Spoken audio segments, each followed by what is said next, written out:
Now we're off to the wheel.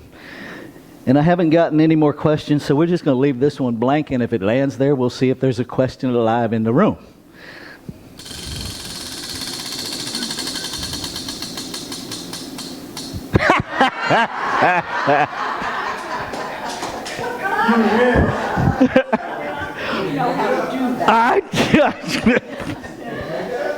I can't make this stuff up.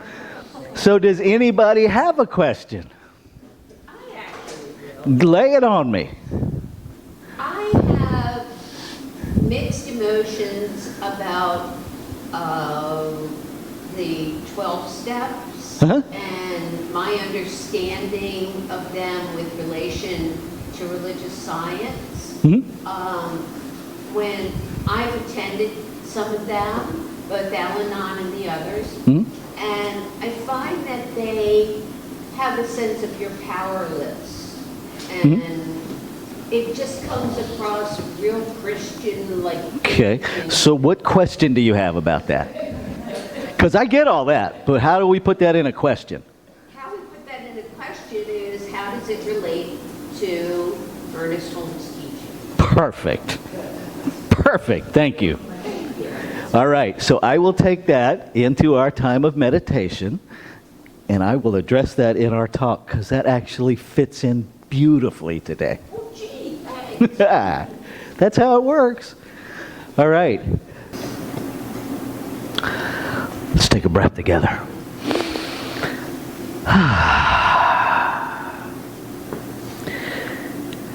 So before I launch into today's topic, just reminding us that for the remainder of this year, we're still in our overarching first things first. And this month, we're focusing on everything 10. The 10th step, the 10th tradition. And we'll get into that more later. I want to address the question that wasn't, that is. Because there are deep, deep connections between science of mind and the 12 steps. Deep connections that most people know nothing about. For starters, Dr. Bill and Dr. Bob, who wrote the preponderance of the AA material, the big book and the steps and the traditions, did so in a time that the term a God of your own understanding was considered heresy. I mean, let's just be real. Let's just be real. It came out of a connection with a metaphysical group that was part Quaker, part Christian, part metaphysics. And if we really look at the steps, we begin to glean that. The word powerless is a trigger word for a lot of people because we take it out of context. The first step does not say that we are categorically, infinitely, across the board, in every situation, powerless. That's not what it says. What it says is that we're powerless over addiction.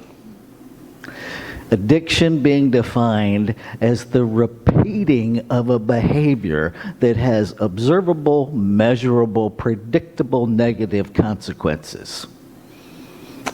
That it's kind of like, think of it in terms of standing in the middle of a hurricane telling the wind to stop. It's that kind of powerless. Right? How does that relate to science of mind? Ernest Holmes in the 1926 edition is very clear. And if you have not read the 1926 edition, I highly recommend it. It is Science of Mind straight, no chaser. It really is. It is Science of Mind before editors got a hold of it.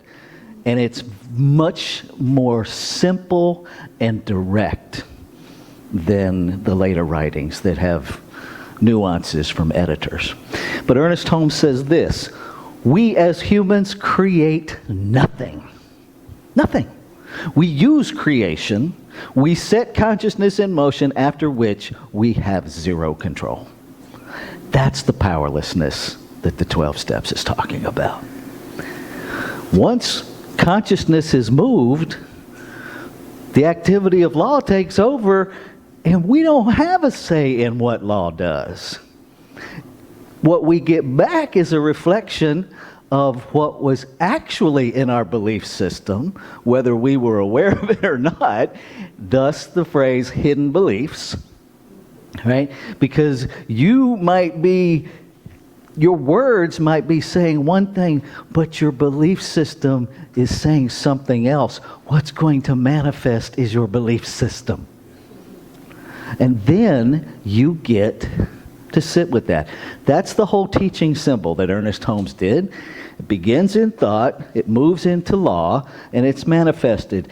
That, what's manifested in form, is immediately perceived. That's the up thing. It's perceived, right, in our human mind, our human brain, which then activates another thought in mind, which then goes through the same process. Powerlessness is keeping that same thought, that same belief in consciousness, and expecting this process to be different. It's not. It's not ever going to be different. Ernest Holmes also talks extensively in that 1926 edition about habit, and he talks about addiction. And a phrase that I heard a long time ago in the rooms of recovery, I'm like cruising through the 1926 edition, and there it is in the middle of a page.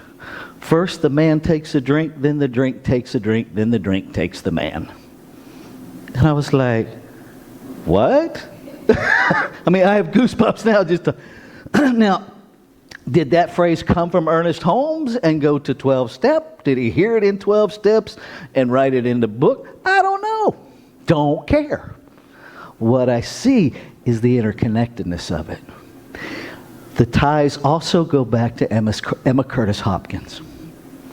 Now this is little known stuff. Emma Curtis Hopkins at one point had a wellness farm called the High Watch Farm. When Emma passed, she passed that farm on to Sister Frances. Sister Frances invited Bill and Bob and Marty Mann, the earliest folks. Marty Mann was the first woman to get sober in AA. They went to the High Watch Farm. Now, this is the power of metaphysics and science of mind. They didn't have any idea what that farm was, but they were changed by being there. The energy of it, the presence of it. One of the things that Ernest Holmes taught is true healing. When we really are embodying these teachings, people will be healed simply by being in our presence. We don't have to say a word. Right? That's what they experienced at Emma's High Watch Farm. They were blown away by it. Sister Frances tried to give the farm to AA. Because of the traditions, they refused it, but it was a frequent retreat for people in the early stages of their recovery or when they simply needed a retreat to get away. So the ties are there, and they're deep. And it's really, the 12 steps take all the substances out of it, because the substance is not the addiction. If the substance was the addiction, everyone who used the substance would be addicted. They're not. The substance doesn't cause the addiction. And Holmes talks about this in habits. It's the mental substitution. It's thinking that there's something missing or something we're not able to express without something to alter us. That's the addiction. It's the lie that we need something other than our God-given essence to be who we are. That's the nature of alcoholism, addiction, of codependency, of overspending, of overeating, all of it, right? It's just a big umbrella of how we show up with repetitive behaviors that hurt us. Even when we know they're hurting us, we just keep doing it. right? Shows up in our relationship, shows up everywhere. The antidote to that is spiritual principle, which is exactly what science of mind is. It's living by spiritual principle. So that brings us into today's topic, the 10th step. Continue to take personal inventory, and when we were wrong, promptly admitted it. Okay. The first 9 steps give us an opportunity to learn how to apply spiritual principle, right, in many, many different ways. Now we move into maintenance. Now we move into living it to embody it, much like the title of the Science of Mind text, a philosophy, a faith, a way of life. So the first 9 steps are the philosophy. They're just practical tools, ways to use it. Take it out of 12-step recovery and just look at the tools that it offers you. Because there's nothing, I've said this all along. This is not about whether you drink or use drugs or eat too much chocolate. That's none of my business. That's between you and you. Right? This is just giving you concrete tools, another way to actually put spiritual principle to work. So this week, in the study sheet, I'm like, you ever one of those moments where you look at something after you've done it and go, dang, that's pretty good. I had one of them moments. I give you the typical, because the spiritual principles are overlapping in all of this stuff. Ultimately, what spiritual principle surfaces for you when you're looking at any of this stuff, that's what really matters. But these are the typical ones for the steps and their traditions. And then I invite you to rate yourself where you are in living those spiritual principles on a spectrum. 0 being, I don't practice it at all. 10 being perfectly. There's absolutely no room for improvement. You gotta, there's... I personally find both ends of the spectrum equally amusing. But it's not even about that. It's about you becoming aware of how are these things showing up in your life, and then it takes you through some different exercises. But step 10 is about perseverance. Spiritually, it's called discipline, right? It's called daily practice. How quickly, how aware are we, first of all, to continuously take personal inventory? If we're telling the truth, most of us are taking inventories every day, but it's not ours. So I see we have some recognition in the room. We're busy taking everybody else's inventory. I can tell you everything about you and what you need to change. And I do have a plan for you and a timeline. Anybody else? Yeah. How's that working for us? Not so good. Take your own inventory. And when you're wrong, promptly admit it. Right? One of my go-to spiritual practices is in the middle of a sentence to go, I'm just making this up. Ain't a word of truth in it. I am just making it up. It interrupts it. If I do something, if I blow it, I own it. I had a conversation with somebody earlier this week because I put sign-up sheets back there on the table, and every once in a while, I forget that I put sign-up sheets back there on the table. And so somebody signed up, and they're like waiting for information, and I'm like clueless. I dropped the ball. That deserves me picking up the phone and saying, I dropped the ball. It's not about groveling. It's about taking responsibility. It's about freeing everybody in that scenario. And I invite you to stop using the word sorry.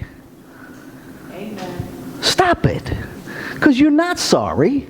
God didn't make nothing sorry. Sorry is a convenient way to not actually be responsible. And especially this one. Oh, I'm sorry you feel that way. Really? Like, we're arrogant enough to think that we get to apologize for what someone else is experiencing? No, don't ever do that.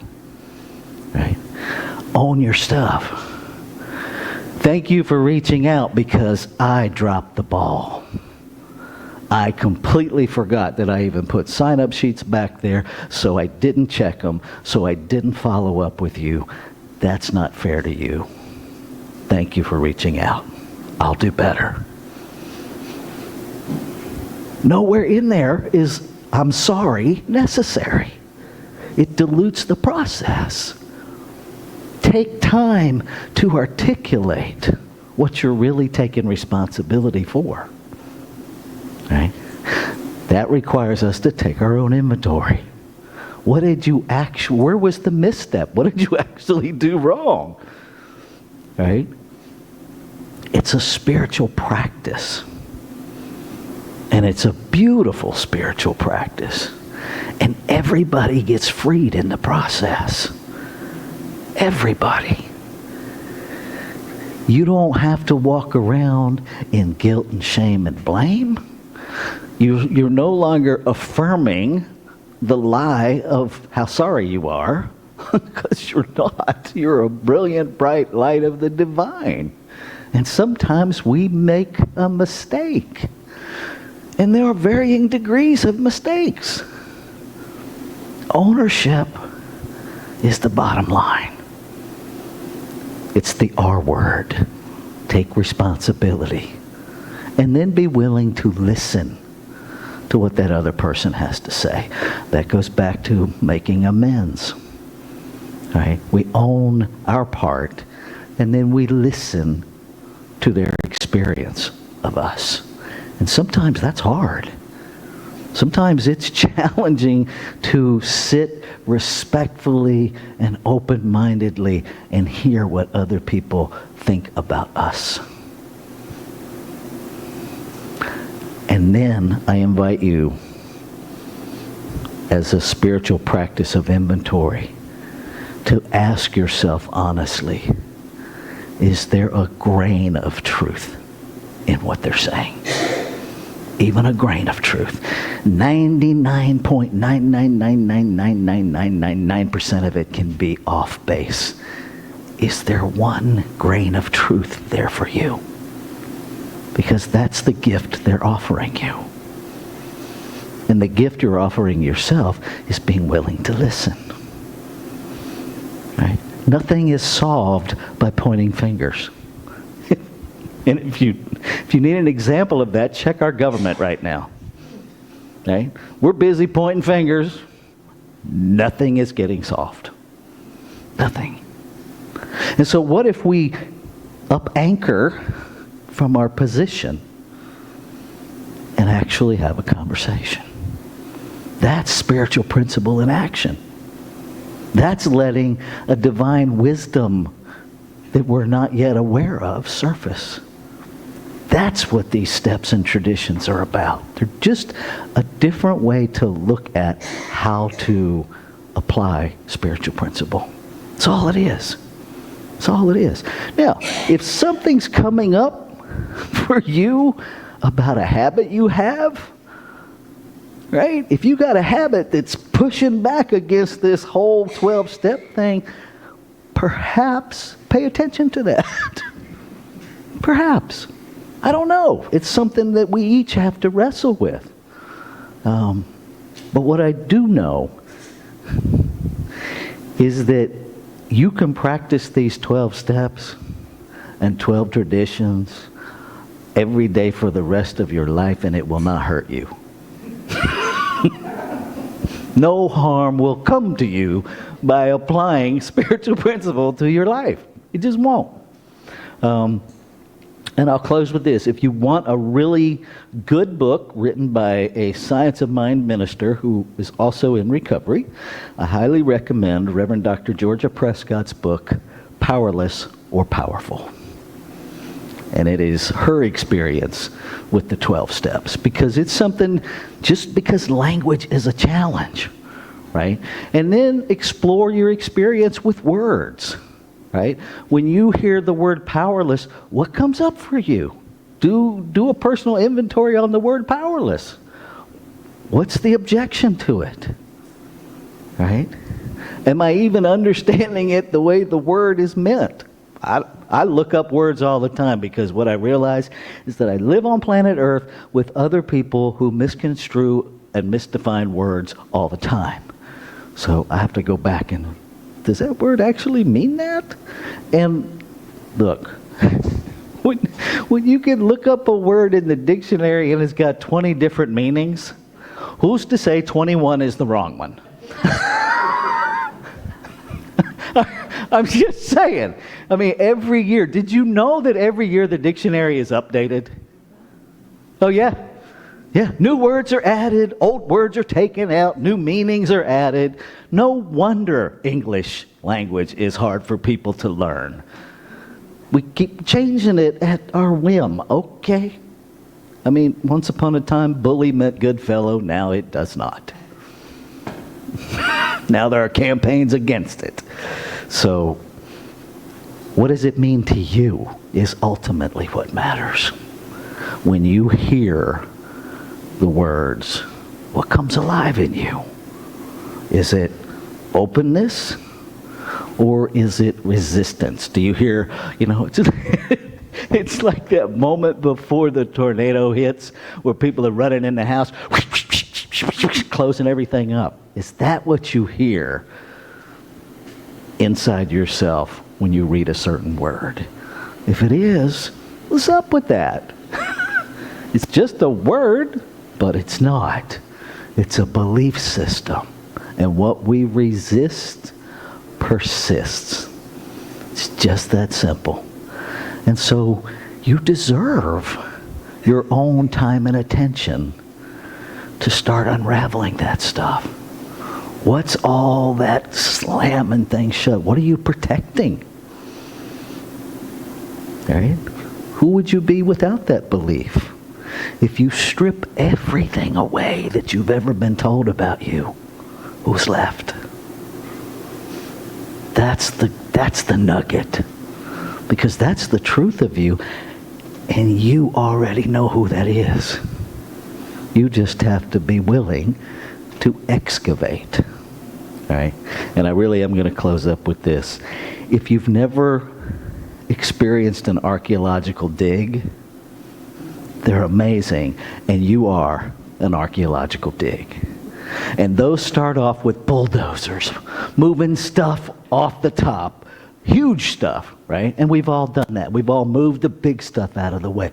But the closer the dig gets to what's precious and what the gems are, now it's little tiny spoons and brushes moving things away. And so as you get closer to the core of you, slow down. Be tender. Be intentional. It's time to put the bulldozer away. And it's time to be kind and gentle as you excavate the preciousness of you. You deserve that. And if you need some support how to do that, reach out to me, reach out to the practitioners. We will help you with that. Because that's what we do. We love each other. Because this is not something that any of us got taught in kindergarten. Or anywhere else for that matter. What we got was all the stuff piled on top that hit us, that now we get to excavate. Welcome to humanity. All right, let's take this into prayer.